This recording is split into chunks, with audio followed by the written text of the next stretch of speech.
and welcome to Quadcast. So today we are going to have a little session about discussing digital marketing for manufacturers. So this is an area that we work a lot in. A lot of our clients, current and previous, are based in the manufacturing sector. So we are sort of quite experienced in that area. And we thought it would be very useful to have a discussion between us. And also joining us today is Martin from Definition Media. So Definition Media are a video production company specialising in corporate video for manufacturing businesses. So welcome. Thanks for having me. So let's get started. Let's have a little chat about what we think about the manufacturing industry and how it kind of looks like today in terms of digital marketing. And obviously you're coming at it from an area of video. So let's get started. Excellent. So Tim, had you done some research into marketing budgets? Yeah, we'd seen a report recently where they reckoned 43.5% of manufacturing respondents to a survey said that they were going to increase their allocation to their marketing budgets in 2025 as opposed to only 35% last year. I imagine this is a bit of a response to predictions of future hard times and restructuring of the marketplace, shall we say, with various tariffs and things being floated about the place, which have literally just landed within a couple of days of us recording the podcast. I think the landscape's going to become a lot more competitive and people need to focus a lot more on getting their messages out there as far as their actual products and the solutions that they're providing. I know a lot of people tend to, pull budgets in wherever they can, but certainly a lot of people seem to agree with our point of view that now is probably the best time to start investing in outward-facing marketing to, either reinforce their current marketplaces or look further afield into new markets or even new sectors that they supply.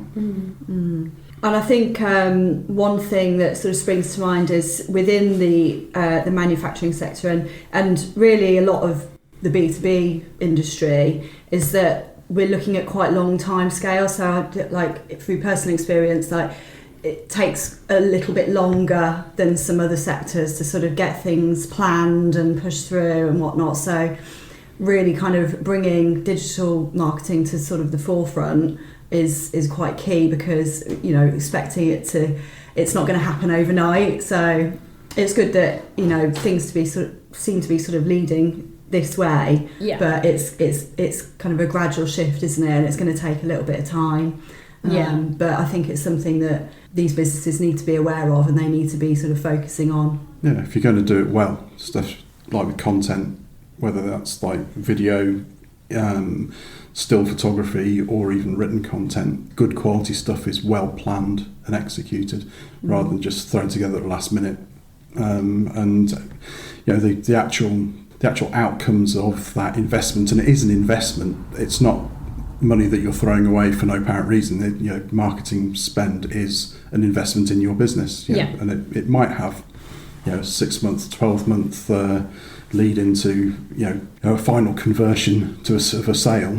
But especially in some of our clients who are producing very, very high value machinery, for example, even just that one sale will more than pay for any of that investment that will come in. But also you've got the buying cycle can be quite long. So you're not going to expect necessarily immediate returns from that investment. Yeah, it could be sort of 2 to 5 years from now. Quite possible. Yeah, because we wrote about that, didn't we, with the 95-5 idea where, there's only going to be, potentially 5% of your audience in, buying mode in any given quarter or month. So, but you still need to market to that other 95% so that your name's there. When they're ready to buy. Yeah. So what do we think about what the unique challenges are within the manufacturing industry specifically? I think the lead times obviously is a challenge if you're trying to kind of track the effectiveness of what you are investing in terms of marketing. that end-to-end conversion, well, tracking it for a start can be quite tricky, especially when it comes to sort of your expertise with, you know, which sort of trying to track how a video is performing and how that's kind of impacting on conversions. But yeah, so I think definitely it's a challenge, that long buying cycle as well. So do you have any specific ways of measuring engagement? Is it down to, you know, actual numbers a lot of the time, or is it more of an experience thing? Well, quite often it's anecdotal. Trying to get actual figures, I suppose, as opposed to maybe B2C where volume is all important. The B2C, you might actually only have a very small target audience. So let's say, for example, your video might have only 500 views. Is that a success? Is it a failure? Well, if it's 500 buyers of exactly the products and things that you're offering as a manufacturer, then that's not bad. If the purchase value is, you know, hundreds of thousands of pounds, you only need one. So I think there's a danger of getting caught up with some of those sort of, perhaps could call it vanity metrics. Oh yes, got so many views, but okay, is it just people people just watching your video because I'm interested, I like JCB's favourite little toy, but I'm not actually going to go and buy one. You know, I'm an accountant in an office, I'm not going to buy a JCB, I'm just looking at it because it's fun. Because you like it. Yeah. So those views, I think it's all about the quality of views, but quantifying that is difficult. And I suppose you can look in click-through rates. If you've got video in sites, you can see if it's increased dwell time. You can see if that's the part of an email campaign that they're clicking on. So you can sort of gauge the engagement that way. Yeah, we do look at things with traffic to sites. As far as intent is concerned, is it, you know, buying intent, research intent, all those sort of things? Yeah, just a bald metric of we've had X number of page views or X number of visitors. Yeah, it's all well and good, but like you said, it's you know, is it quality? Is the intent of that to buy from you? Yeah. So I think one of the big challenges as well from our perspective when we're putting campaigns together is with that long buying cycle. So obviously, for example, if we put together a 6-month LinkedIn campaign, or we worked with you on a video campaign, because the buying cycle is so long, and a lot of the time you're talking to the 95% who don't need something right now. You know, if you're buying a £1 million digger, you're not going to buy that every 6 months. You're going to buy that quite rarely. When you then come to analyse the success of the campaign, you're probably analysing it much too early. So you almost need to have a look back. So that person might have initially come in through a LinkedIn campaign, or through seeing the video promoted somewhere, or through a Google keyword campaign. But if they're not converting for maybe a year or so later, that's a much slower process than other industries face. So you could almost think something's not worked when actually it has, just not yet. Yeah, it's all the sort of fairly Byzantine attribution models that Google Analytics uses, where, you know, so you've got, you know, so many different touch points across an engagement, whether that's paid, social, email, anything. So, you know, who's actually going to claim credit? Yeah, so you almost need to look at different KPIs in this industry. So where a lot of the time we would look at, have they submitted a lead form or phoned you up or done a actual conversion? Actually, for this industry, have they spent a while on the website? Have they looked across several pages? Have they downloaded a white paper? There's probably different KPIs that indicate that they're engaging with you, leading up to nurturing that relationship over time. Yeah, spotting the buying signals within somebody's customer journey. And it's usually a high value, and it's a considered purchase, isn't it? So high value, low volume. It's not going to be, you know, people aren't going to buy whatever it is online. You know, it's not like a simple transaction. There's going to be sort of probably meetings, you know, telephone calls with various people within businesses, you know, the customer and the supplier and whatnot. So that's where obviously that lead's then being nurtured, but it just muddies the water quite significantly when it comes to sort of trying to demonstrate the ROI of kind of the work that we do, really, doesn't it? All these different touch points. But then if you're not doing it, you know, all your competitors are. So if then you're not doing it as a business as well, then you're missing out. So yeah, I think it's also important when looking at content is to try and think of other ways to get people to engage with you, because obviously until they engage with you, you don't know who they are. But it's unlikely in all industries that the first time someone comes to your website, they're going to want to make an inquiry. But we know in the manufacturing industry it's even less likely. So we need to look at things like gated content and giving things away. I mean, we've done it with some clients where we've done white papers where they've identified audiences they want to talk to. They've written quite in-depth pieces of information for that audience. We've done campaigns directing it to them. They download that white paper. They just have to put their email in to be able to download it. And then they've got that information they can use for nurturing them going forward.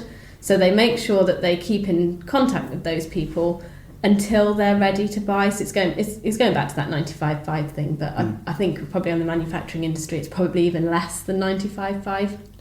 And I think you can create a lot of content that's evergreen. Yeah. So it's there, you make it, but for example, a video, it can still be valid in a number of years. Sure, if you've got a product launch, that's something that's relevant and topical. But if it's a more less event specific and it's more general about the product that you've got, that can sit on the website and that video is still working for you, 2, 3, 4, 5 years afterwards. Yeah, and we often find it with content, actually you go back and refresh what's already been written rather than writing something new every time. So it could be that the content around the video can be updated, but the video remains relevant. Exactly. Yeah. Especially if the video is going to be about process rather than product. So you might have a factory or an engineering setup which has a process to produce things, and those things they may well be completely bespoke every time. So you'd focus on the process rather than the product. Yeah, and I think as well, a lot of the times your target audience might not specifically know what it is that they need, so they know what the end, what they want as the solution end needs to be. Yeah, but doesn't. So it's very much, when we're creating content, it's very much around that educational based, sort of talking about the process in a way that it sort of bridges the gap, because they just they might not know what it is exactly that they need to get their desired outcome. I've been talking quite a lot recently about it. It's an old concept, but you don't sell somebody the drill, you sell them the hole, because the hole's what they want. That's the thing that they're trying to get. But the drills, So I need to drill I need to make a hole, and then we've got a solution for making holes in stuff. I think a similar thing. I think when the first cars were made, I think it was said that nobody actually wanted a car; they just wanted a faster horse. Yeah, that's the one. They didn't know the car was the solution. Because it's like, I suppose, with like newer stuff with 3D printing and trying to grab this out of the area, and additive manufacturing, things like that with short run pieces, it's a lot more possible at a lot lower budget than it might have been before. It's just and the technology for doing that and the materials that you can do it with are constantly moving, and people may not have considered that it was actually within their reach to have that as a solution. I only need 10 of these things, and to have them manufactured before might have been prohibitively expensive, but now with that sort of new techniques, it's quite possible. I think another challenge a lot of the time is that people don't search for products. So I know we were working with someone a while ago who manufactured something that attaches pipes together. So they were working with both tradespeople and with kind of DIYers. And obviously DIYers they do like we were talking about earlier, they search for what their problem is. So for example, I'm getting pests in through the holes in like the pipe work and that kind of thing. And the trade people use something else already. So it's not as easy as sort of saying, right, okay, so these are the search terms you need to be targeting, and we just write content to target those search terms. It's actually a big part of the audience. You need to go and find them. They're not going to come and find you. So it's a different kind of challenge. They're using someone else, and you need to find out how to get in front of them to say, actually, we've invented this, and it will probably work better. I guess it's finding what their problems are, Yeah. what you're fixing, isn't it? So that leads the search in a way, I suppose. What solution? What does your solution fix? So we've got this great invention, but they don't know they need it unless you tell them, hey, we understand your problem. And this is the solution. This is the solution. Yeah. And also a really good way of demonstrating a novel solution is actually to show somebody it working. It's okay writing about it, but that requires another leap of imagination for them to say, yeah, okay. But if you can actually show it in action with...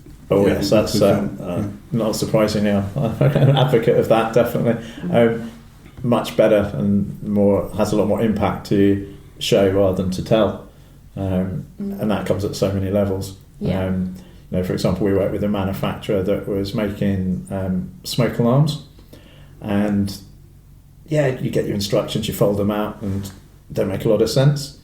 Instead, QR code on the packaging, scan it on your phone, it's got a video showing you how to do it. Yeah. And I think IKEA should do that. Oh, they definitely Flat pack furniture. Yeah. Those instructions are a nightmare. Yeah. If you could find a video that showed you how to do it, I think we'd all be much happier. Yeah. That'll sidetrack them. And if you've given the QR code and they've gone to the video, the extra content that you can put around the video saying, we also sell stuff like this. Exactly. We also make stuff like that. It gives you that extra. Yeah. Where the instruction manual, you can't constantly update that with new products and new ideas, launches and stuff like that, but you can with a page with a video sitting on it. Yeah. I think a lot more people are visual learners, particularly now. Yeah. Nowadays we're used to screens. Yeah. My kids, for example, getting baking recipes online. See the video, see how it works, and then they do it. So, how do we think manufacturers can create a digital marketing plan that aligns with their business goals? So I think it needs to have lots of different features to it. So it isn't a case of just saying, right, okay, so there's 100 keywords, you need to work on your content and make sure you rank for all of those on your website, and that will fix the problem. Because as we mentioned earlier, that a lot of the time people aren't searching for something. So definitely there will be a set of keywords that you need to be targeting on your website so that you're ranking for them, so that when someone searches for that, you'll be found. But a lot of the time for manufacturers, it needs to be more sort of creative campaigns. So maybe working on LinkedIn and targeting people who have specific job roles that will often need to use your product, and actually running a campaign that puts you in front of them rather than waiting for them to come to you. And some of these things are quite difficult in an industry that is very traditionally offline. Yeah. So a lot of the time I think for manufacturers, they're just not used to knowing that all these things are available and that they can be done. Yeah, I think it can be quite eye-opening to show just how targeted you can be with things on LinkedIn. Yeah.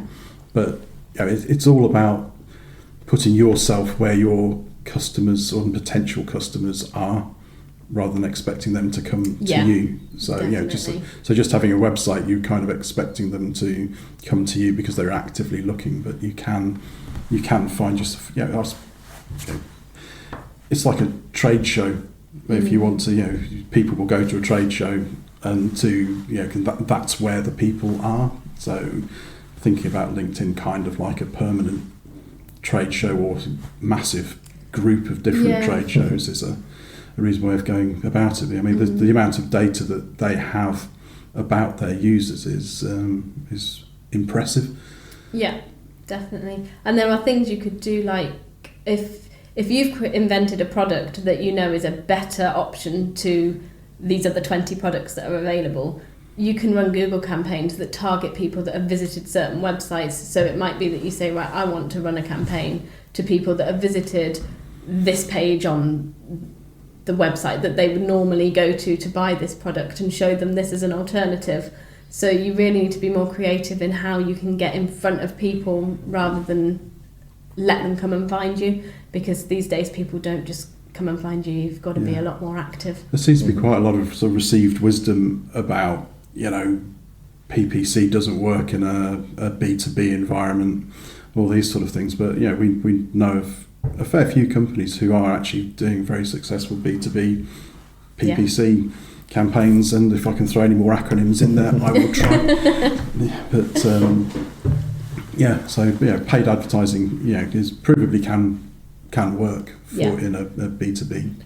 I think what I've found is a lot of manufacturers, we make some great things in this country. Yeah. We're just not very great about shouting about them. I don't know if that's a particularly British problem or if it's more so in manufacturing, but there's a lot of great things happening. It might be in a little workshop and they're doing wonderful stuff, but it's what they do day in, day out. They're not necessarily as excited, or they don't see the story. And there's a lot of mileage in there, and you can get in there, ask questions, and that it's all about storytelling for me. There's so many opportunities, and as you were saying earlier, I think it's helping people understand what can be done. And with video, you can really kind of get across that process, and often like quite complex things that are going on, and exactly. And I think it is interesting, when if you're in like a factory kind of environment, it's not every day that you get to see that kind of thing. No, I think you've just got to look at some of the television shows inside the factory and things like that. People that have an appetite for understanding what goes on, but specifically to help marketing sort of B2B for manufacturers, video can definitely simplify.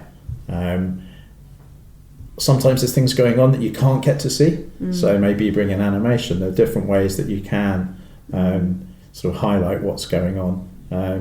It's a wonderful tool. It's just a means of presenting the information, isn't it, in a highly visually engaging way. Exactly. No one's going to buy just from seeing the video, like we said. It's all these different assets, but if you can communicate, and a lot of that's coming understanding the message and who it is you're speaking to. So you might have, I suppose, marketing material in general, you might have a specific direction if you're speaking to the engineers and the real techies that are dealing with the intricacies and the specifications of what this thing that you sell does. So you might be talking to them in one language, which is a lot of jargon, but it's the things that they need to understand to know if it's going to sort their problem out. But you might have a different approach, and let's say in my case a different video, if you're trying to communicate maybe with the CFO or people like that who they don't want to know, and then maybe they don't understand, but they'll let the engineers and the techies worry about the mechanics of it. They want to know what it's going to do for them. So will it solve my problem? And you're talking to them in a different language. It's sort of jargon free. It's like problem solution. It's like, okay, I'm interested. Engineers, does it work? You go and do all the checks. So it's finding the different audiences within a business if you're trying to sell into it, and at different points. So like you say, it's the target audience here might be engineer to engineer, which is a completely alien language to most other people. But then the company might have environmental concerns as part of their sort of CSR policy. That's another acronym.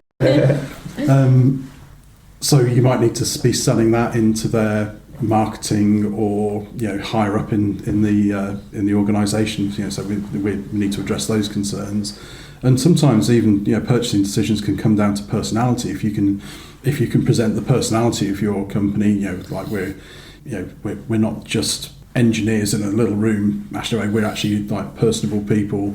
And we care about the same stuff as you do. We're not.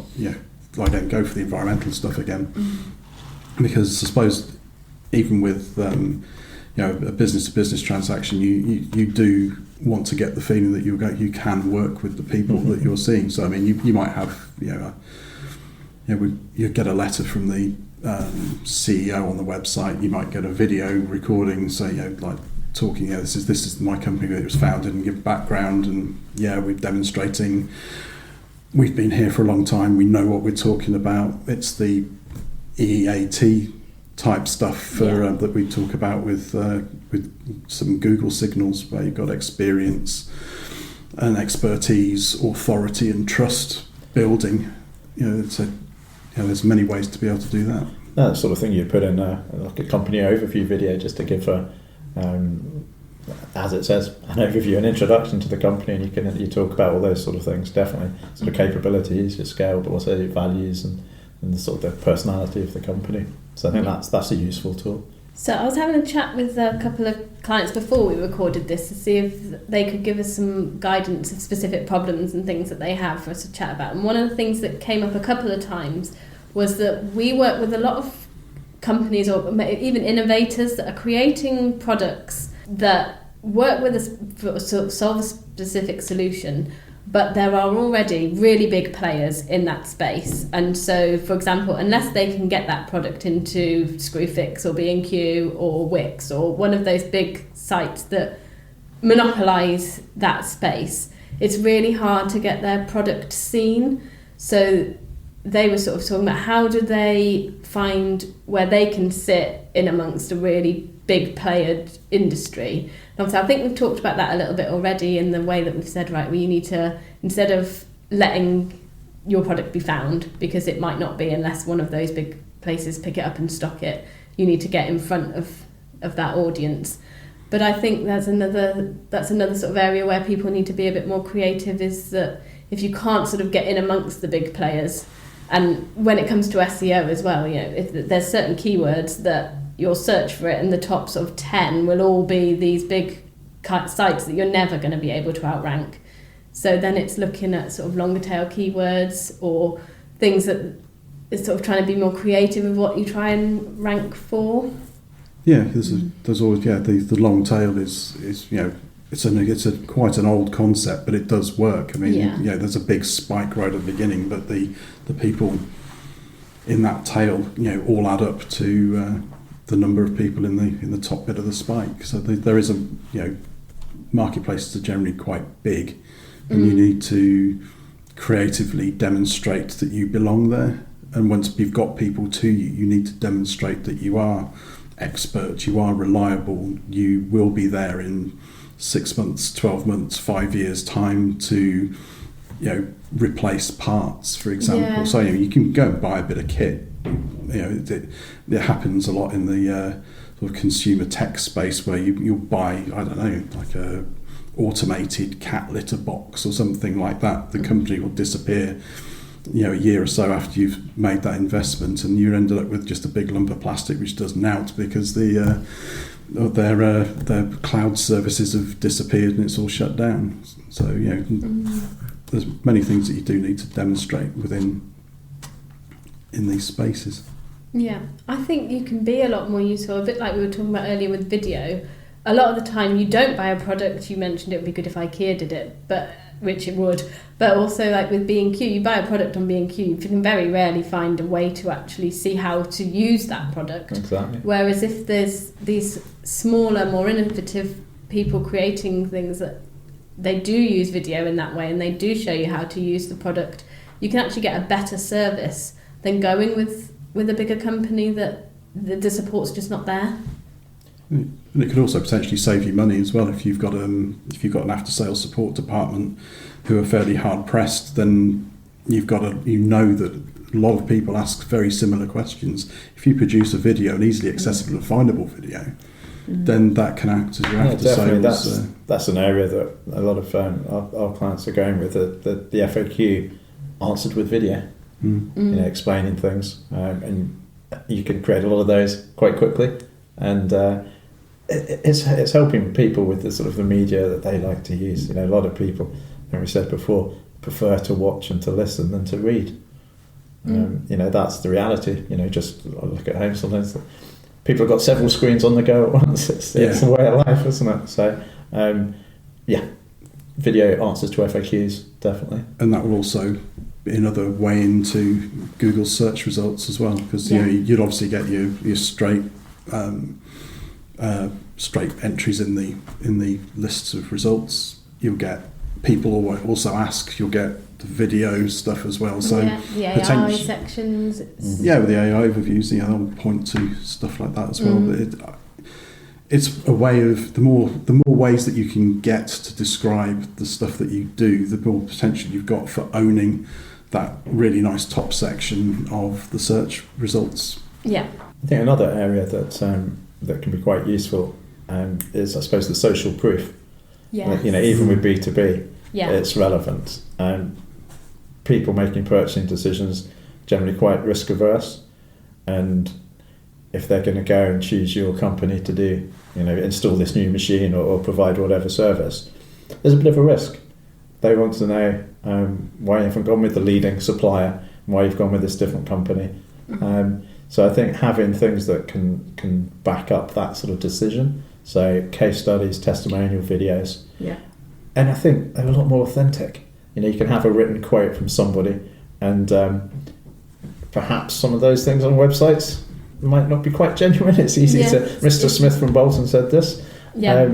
Actually getting someone on camera, you can see it's real, you can see the authenticity and like the emotion that they genuinely believe what they're saying.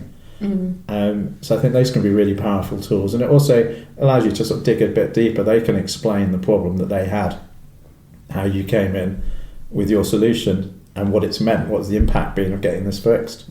They can talk about the working relationship, not just the physical product that you're selling, but actually how was it to work with you?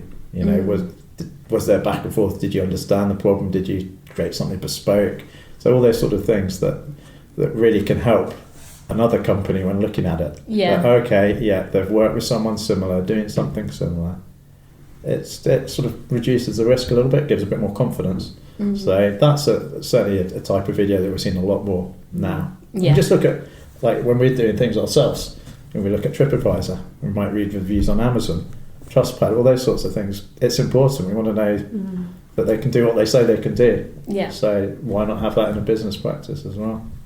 One of the things that seems to be cropping up more and more is, like, when we're talking to clients and other people in our industry, you know, AI and content production. So, you know, it's all your content, it's all your written content made with AI now, and it's like, well, we use AI to get to a point, but we wouldn't ever put pure AI content right out there. And we still strongly believe that there isn't any substitute for a experienced professional copywriter to go over copy, to give it personality. And people will say the same sort of thing about, you know, I can whip my iPhone out and take a panoramic shot of my factory floor, or I can, you know, I'll take a quick snap of my product, or, you know, I'll do headshots for, you know, my headshots of the team, all these sort of things, and it's good enough. And same with video. I mean, you can video on an iPhone, and you can do it reasonably successfully sometimes. To me, I think with all of the things that you mentioned there, it depends where and how it's being used. Yeah, it's probably a place for both. Exactly. Definitely, let's say if you're just decided to pop into a trade show for the morning just to see what's going on, you're not going to hire a film crew to follow you. You'll get your phone out, you do a quick story, here I am today, just having a look around. You can edit it, CapCut, whatever it might be, get it out there, it's topical, it's timely, and it's forgotten about tomorrow. So the quality doesn't matter quite so much, it's more about the immediacy. You're getting it done and you're out there, people see it on the feed. But if it's going to be, let's say I'm talking about my area, the video, if it's going to be on the homepage of your website, if it's going to be on a massive video wall screen at a trade show, those sort of things, or, you know, you're going into your big $1 million pitch that you're going to try and win, you want things to look professional. So that's where I would advocate you bring people like us in, get the professional photographers, the copywriters, videographers to come in and tell that story and do it properly, but definitely room for both. So is there anywhere that you potentially can't do video? Where it just won't work? We can get around most things. I mean, it's important when we're filming is to do a recce. We don't just turn up with a camera and hope to get some nice footage. We'll go, we'll find out, we'll actually have a walk around, see the processes that we need to film, speak to the team there about health and safety, working out where we can go, what we can't go, what can be changed to make us, or to give us access somewhere. You know, a lot of manufacturing, they have sort of light sensors and things like that you can't cross. You know, if you do cross it, it shuts the whole thing down. So we've got to be wary of things like that. Yeah. There are other things that we can do, but it's getting that recce that works out where we can film, and sometimes you can make changes that will allow us to do that. But that needs planning rather than sort of ad hoc on the day. Yeah, so most places we can get to film. Obviously, sometimes there are processes that are deep inside a machine that no one can see, and maybe that's where the animation comes in. You can, you can highlight what happens there, so you can show people those internal processes. So you do in-house animation as well, do you? Indeed, yes. My colleague's been doing that for many years. Cool. I can't take the credit for that. But yeah, I suppose it's like when people think about what's the investment into anything? It's like it's not just the time it takes to write 500 words. It's not the time it takes to do 50 product shots. It's not the time that it takes to shoot half an hour video, because it doesn't take half an hour to shoot half an hour video. It's like you've got the like I say, storyboarding, planning, health and safety, all these things that take into consideration. And with same with photography, it needs to be set up to work well. And the difference that the professional looking stuff can make to a website or a presentation or a trade show, is immense. And the same with written content. You can ask an AI to do it for you, but it doesn't generally feel right. You need to prompt it to write in such a specific way, and you need to know what you're talking about to make those prompts. So with tone of voice and audience and all these sort of things, it's never as actually simple as just like somebody just sits down, looks at your brochure maybe, and then just goes and scribbles down 500 words. There's a lot of experience and process and consideration that goes into making successful marketing content, and that's why hiring somebody like us or Martin can make the difference between you standing out and making a sale in a very competitive environment and your competitor who's done it better than you. So there's been a rise in account-based marketing within the manufacturing sector over the sort of last few years. Why do we think this is gaining popularity? It's people chasing really, really high value contracts. So it's investing specifically in marketing at a very, very specific person or very narrow group of people, and those people are going to be making X £1 million decisions, and so you need to be talking directly to them. And now it's possible, like we said before, with spaces like LinkedIn, where you can say, right, I need to try. I guess some people might call it stalking, but I think that's quite probably a bit unkind. But putting the effort in to identify who you want to work with, essentially. Yeah. So it's in the past you'd possibly looked at directories and trade association books, magazines, and all that sort of stuff, and possibly even driven round